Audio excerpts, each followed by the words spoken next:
On the cannabis legalization debate in the US, let's bring in Mason Tvert and Doris Gundersen from Denver. You two, I see, are sitting side by side. I hope you don't come to blows. I suppose we better begin with the Canadian story. Both of you, what do you think about what Canada has done, which is to legalize this drug across the board, across the country?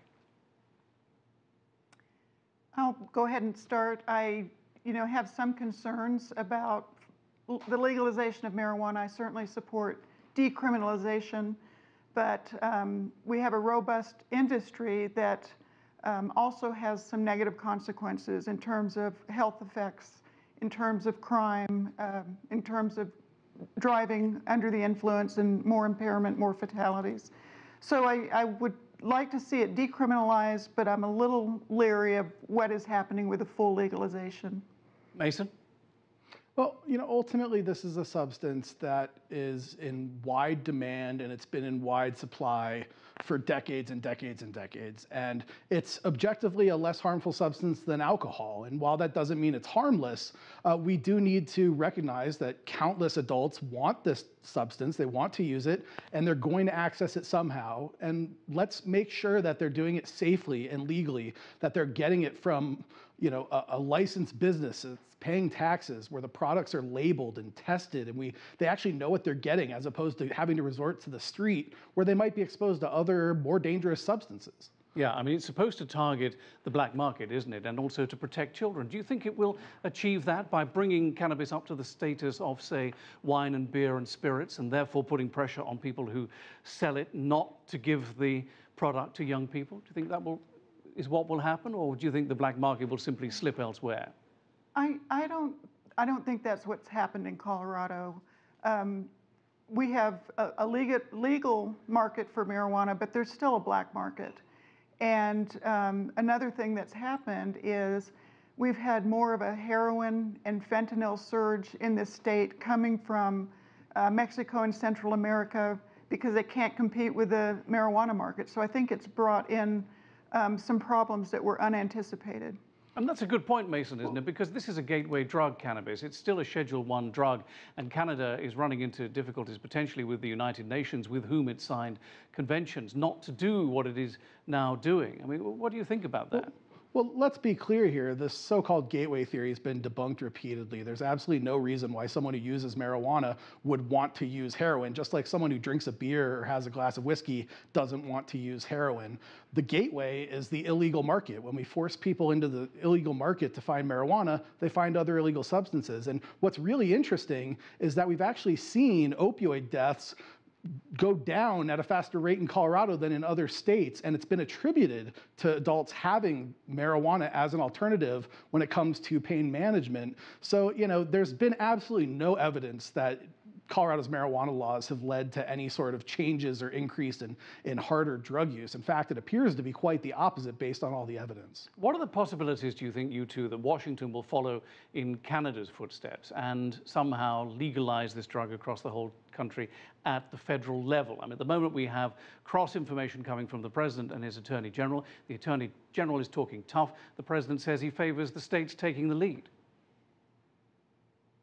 I'll let you answer that. We've seen some mixed messages, but ultimately we're seeing more progress being made than ever before in Congress. Support is growing. Legislation has been brought forward in a bipartisan fashion. Senator Cory Gardner from here in Colorado has teamed up with Elizabeth Warren, a Democrat from Massachusetts, and President Trump has actually said that he probably plans to support that legislation. So, the problem here is that Congress moves very slowly on everything. It's not just a marijuana issue, it's a partisan gridlock issue across the board. And this is just one more thing that we have a difficulty moving forward, but it is headed in that direction, especially as we see more and more states passing these laws and forcing the federal government to actually tackle this issue. Well, you say that because legal marijuana sales in North America jumped by 33% last year, and some reports say the market will near $25 billion by 2021. How do you see the financial side of this really shaping U.S. policies? Doris, that one's for you. Sure. I think we're early in the game with this industry and the impact, but I know in Colorado, we're not quite sure how expensive this will be, given increased costs for regulation, increased costs for law enforcement. There's definitely increased healthcare costs for people who do become addicted to marijuana. It is a substance that people can become addicted to. There's an environmental impact. The industry uses a lot of water and a lot of electricity. We've had lawsuits against the state of Colorado from neighboring states because of the flood of marijuana going across states into areas where it's not yet legal. So I think we need, it is very robust in terms of profit, but we don't really have a good handle on the costs yet. I think it's going to take more time to realize that. Well, some polls suggest public support for cannabis legalization in the US has now reached new highs. Why do you think the momentum is so strong? That's for both of you briefly. Why so strong now?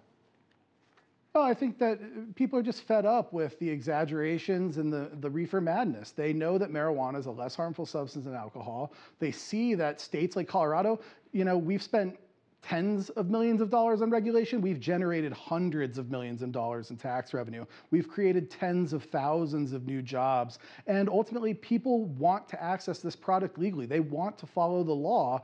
And people are just fed up of this silly system where we force it into the underground market and actually cause more potential harm than using marijuana itself. Doris, you think there's a tidal wave of this coming? It's unstoppable now?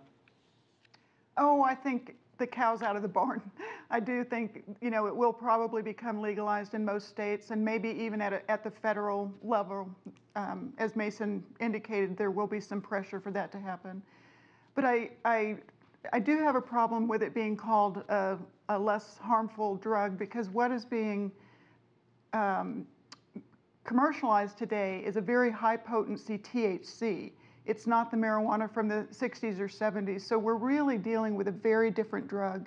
And I think the social, the health consequences are being realized there. Okay. That it's not necessarily safer. Morris, Doris, and Mason, thank you both very much indeed for joining us. Thanks a lot.